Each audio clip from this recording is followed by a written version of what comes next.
I'm Deep Mahaman and you're watching the Redmen TV. Ben, 1-1 with Norwich. What did you think about that one, mate? It's not really a surprise, is it really, given the last few games. I was probably too positive after the West Ham defeat. I've come out 3-0, I thought it might have been just an anomaly, but when you go to Old Trafford and you put in that kind of performance, there's just no real identity to the team. You just don't know what we're trying to achieve. We go to Bordeaux, we try a different system, we play okay, nothing extraordinary. Come here today, play 2 or 3 different systems in the same game, forced into changes, players moving about all over the place, not knowing where they're going, who they're passing to. No tempo in the side, no belief. They pull it back to 1-1. Milner's standing over his hands in his head in his hands.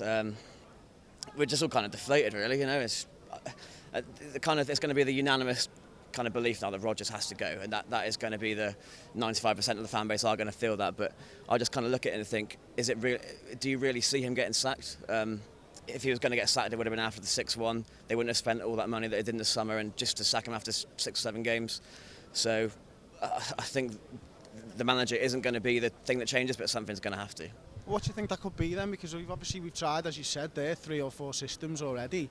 The personnel we don't have the personnel for any one of those systems. There's always square pegs and round holes for me. What do you think he could do to make us click? Well, the only person that the wing-backs formation suits is Moreno, who is our best player today. He got down the left-hand side well, created a few chances. But then you leave in the midfield you've got Lucas and Milner as your midfield too, and they're just kind of lethargic today. Milner especially after picks up that booking. You've got Coutinho kind of neither here nor there. Not sure whether to drop too deep, go out wide, or support the front two. And it's a defence again. Don't look comfortable on the ball. It's anxiety around the stadium when they're all on the ball. Sturridge, it was not, first half of the day when Sturridge and Benteke were linking up together, we saw glimpses of it. It was okay. From 20 minutes onwards until half time, we did play some nice stuff. And Benteke's forced off, and then obviously Ings comes on. But this is his 4th season in charge, and we've never had a sustained period where we know what our formation is and we know what we're best at. Even when we came close to winning the league, we tinkered with 3 at the back, Diamond, 4-3-3.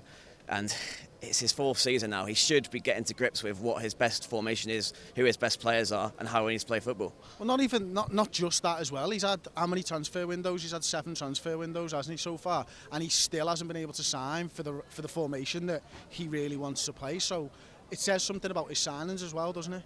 Yeah, I mean, was Firmino brought in to play as a number 10, out wide, up front? We've seen him everywhere, and he's not looked particularly great so far in any of those positions.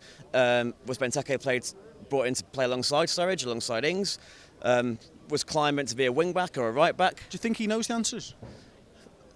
I don't think he does. I think he's just throwing shit at a wall and hoping it sticks. And it's been like that for 4 seasons. I mean, look, I'm not going to be one of the guys that's like, Rodgers out, that must be what happens. I mean, we don't know whether he can turn it around. I mean, he's had had 1 decent season with us.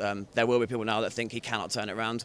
But then you read what Simon Hughes writes last night, and apparently Klopp's not on our radar, so it looks like we are going to have to stick with Rodgers. And FSG, I was just saying as I came out, FSG were looking at this and thinking, can we afford to have a season outside the top 4? Can we afford to just finish 5th or 6th, get the TV money for next season, maybe get a couple more players in next summer, not such a huge overhaul of the squad, and we go again. But if that is the case, it's going to be a long season. It's going to be a lot of fume everywhere.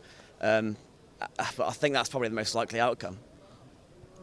Okay. Well, I suppose one final question for you then. Jurgen Klopp's been mentioned so many times by however many people I've spoken to now. Is he even fucking good enough for us? Because he had a good time with Dortmund for 3 years, but he lost it big time, didn't he? So Ancelotti's out there. He's won trophies in every single league he's been in. Why isn't he getting mentioned with Liverpool? I think people were just kind of seduced by the whole Klopp kind of, he's at Dortmund, they're a similar sort of passionate fan base to an extent. He's a young manager, kind of fits the FSG model more than Ancelotti perhaps. Ancelotti's football isn't so stylish maybe. I think people have really been seduced by the whole aura of Jurgen Klopp and his personality and everything. I think people will really get behind him. But if it happens with him like it has done with Rodgers, if he got to a 3rd or 4th season and his methods stopped working, it would be in the exact same situation. So I think people were just desperate for Rodgers out. I think people would rather have Ancelotti in charge than Rodgers now. But like I said, I can see Rodgers getting this season. Okay, nice one for that, mate. I really appreciate it. I am Chris Pager for the Redmen TV outside Anfield. Liverpool have just drawn 1-1 with Norwich. It's time for some poorly considered player ratings.